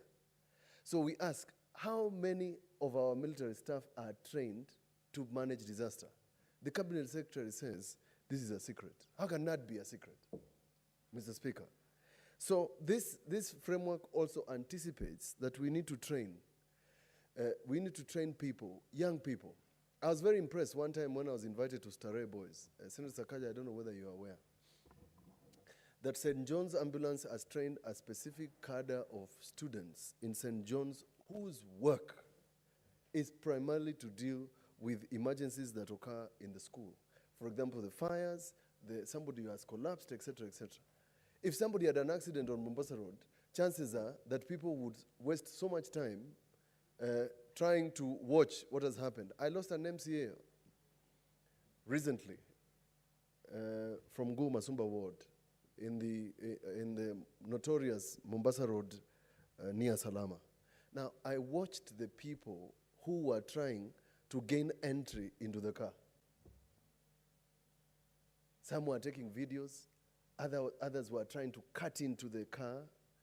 And I thought that if, in fact, they managed to get to him, the actions of those people on that road could have easily caused the death of that MCA. Because there was no training. There is no reason why along Mombasa Road, the busiest highway, the most notorious highway in terms of accidents, you don't have, one, a trauma hospital, Kenya government. You don't have an ambulance. None exists on Mombasa Road. Ole wako, if you have an accident somewhere in Salama, you will have to wait for an ambulance to come from Machakos, Makueni Mote, to take you to either of the hospitals. Chances are that even the process of waiting, you can lose your life. So, Mr. Speaker, this is ideally what we are supposed to, and I pray that we never get the sort of disaster I saw in Solai Dam, where, in fact, if it wasn't for the Solai, some of the greenhouses, if it wasn't for the greenhouses, this water was headed to Solai Secondary School, which is a boarding school. That's how bad that disaster would have been. But up to now, the gullies that were left by that water, Mr. Speaker, nothing has ever been addressed.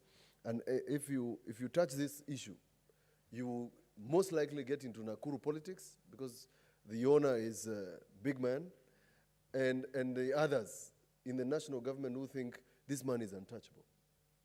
That's the problem about the country not having a plan about anything. We don't have prevention.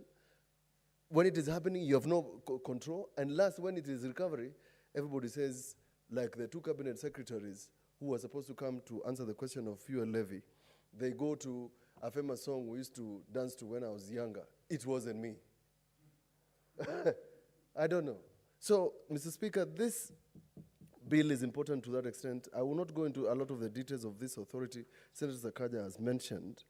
And it's important that I hope that we can get to firefighting, critical infrastructure, disaster, etc., etc. Now, Mr. Speaker, lastly, as I finish, the country is very proud of the sort of highways that the national government is doing on Mombasa Road. Now, nobody has factored in the construction of these roads high-level accidents, people flying from the road, etc., etc. It's not contemplated. And therefore, I hope that this bill and the people who matter can understand that even in the tough wars in Parliament, this is one of those bills that are people-driven. Take care of Kenyans. I have said this before and I must repeat to the powers that be. a government is supposed to, at the very least, even if it doesn't feel, to pretend it cares about its citizens. It is sad that Senator Sakaja has to use his resources, go to Kikomba every other time when there is a fire, when that fire can be prevented, when that fire can be taken care of. Now that we are having a drought, Mr. Speaker, I have no doubt in my mind we are going to have a series of floods in Kenya, and the cycle will continue. We'll look for a bus will donate food. In the case of Solai, the food was siphoned by the provincial administration for their own purposes, and since we censured them and we said they should be removed from office, they have never been removed from office. In fact, possibly some of them were promoted, I think. So, Mr. Speaker, I second this bill, and I hope that it will not suffer the fate it has suffered before, because I think that it's a high time. It's a high time that we not only prevent disaster, we must plan to deal with disaster when it happens, whether it's terrorism, whether it's floods, whether it's the locusts that visited us from Ethiopia, and funny statements were made by cabinet secretaries who don't understand what they're supposed to do. And Mr. Speaker, many other disasters that are not contemplated. I pray that we never have things like tremors in Kenya or earthquakes, because I watched, just like Senator Sakaja, I bothered to watch a documentary on 9/11 and statements by survivors, but even more statements by the people who, in the middle of those buildings collapsing, were running into the building to try and rescue people. It broke my heart, because I'd never seen the inside of that tower until just last week, when the documentaries were showing people who went into those places to make sure that they rescue as many people as they can. Mr. Speaker, I rise to support and hope, Mr. Speaker, that the country can adopt this framework that Senator Sakaja and I agreed to sponsor, co-sponsor, as one of those handshake bills that we thought would be useful for the country at the time. I support. Thank you. Okay, thank you, Senators. Honorable Senators, I propose the question that the Disaster Risk Management Bill, Senate Bill number 14 of 2021, be now read the second time. Senator Rokorio Petronira.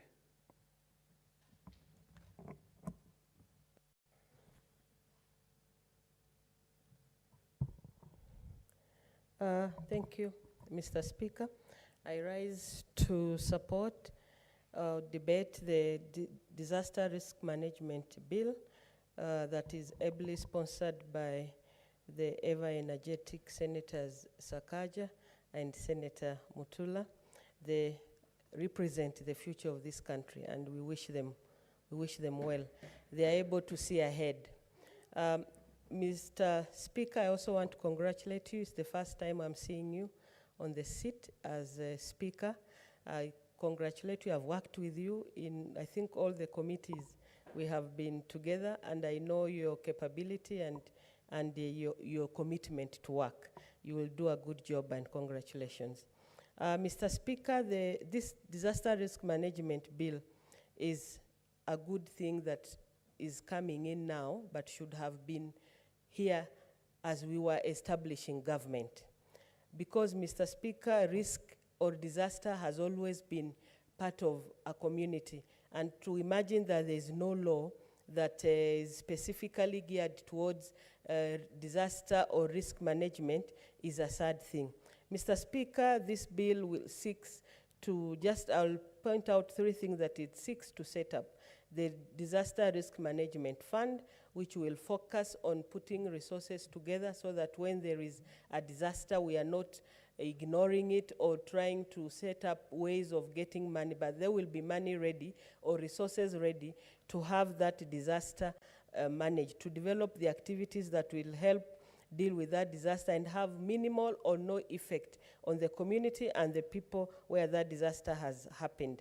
Mr. Speaker, this bill is also going to set up the National Disaster Risk Management Authority, some sort of parastatal that is going to help coordinate or deal with issues of prevention, preparedness, mitigation, response, and recovery activities in case there is a disaster.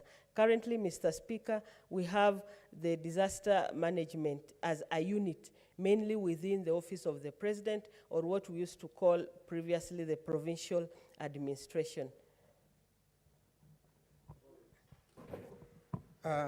Honorable Senator Were Rokorio will have a balance of 17 minutes. Honorable Senators, it is now 6:30 p.m., time to adjourn the House. The Senate therefore stands adjourned until tomorrow, Wednesday, 22nd September 2021 at 2:30.